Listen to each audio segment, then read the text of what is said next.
ఏడకరా మీ మామ వాళ్ళ ఇంటికాడికి కదా. మామ వాళ్ళ ఇంటికి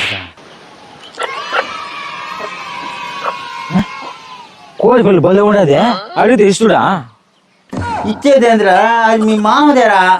మా మామదేనా అత్యంత ఇంకేమ్యా నేను అడగతాను ఇచ్చేస్తాడు ఆయన. సరే కోడి పిల్లలు కావాలా? కోడి పిల్లలా ఉంటా, నేను బాగా ఇరికిస్తానా, ఇరికిస్తాను. ఏయ్ నువ్వు ఇంటికాడికి పోయి మీ మామ కాడికి యో మామ పిల్ల బాగున్నాయ్యా ఇస్తావా అని అడుగు. ఒక అది ఇలేదనుకో యో పిల్ల కమ్మనయ్యా అని అడుగు. సరే ఇచ్చేస్తాడు. సరే సరేనా? ఓకే. ఒరే నువ్వు మీ మామని అడుగు కోడి పిల్ల నేను చెప్పినట్టుగా అడగలరే. నేను అడగతానులే నీకు ఎందుకు. నా కొత్త వస్తున్నారు కదా నేను ఎక్కడితో. సరే సరే పో సరే పో నేను అడుగుతాను పో. పోరా పోరా బాగా అవుతుంది పో.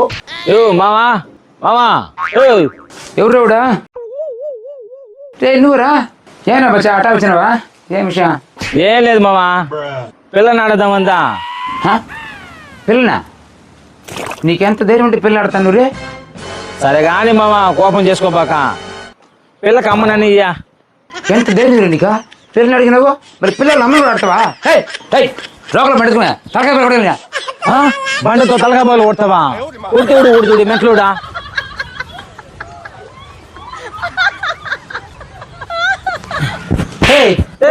ఏం రేట బరిగిస్తున్నావా? పిల్లలు ఇచ్చినాడా? పిల్ల కమ్మని ఇచ్చినాడు మీ మామ. భలే ఓడు నువ్వా బాగా ఇరికిచ్చినవరా నన్ను నువ్వా. నువ్వు కోడి పిల్లని ధర అడిగినవా? నువ్వు చెప్పిందేరా నేను కూడా అడిగినానా. నేను ఒకటి అడిగితే ఆయన ఒకటి అనుకున్నాడు రా. అవునారా? ఆయన కూతుర్ని వాళ్ళ అమ్మని అనుకొని బండెత్తుకొని తలకాయ బాగా కూడా పరిగెత్తున్నాడు రా నన్న. ఒరే నిజంగా బండి ఎత్తుకుని వస్తాడు నీ తలకాయ బాగలు కొట్టే పోతాడు.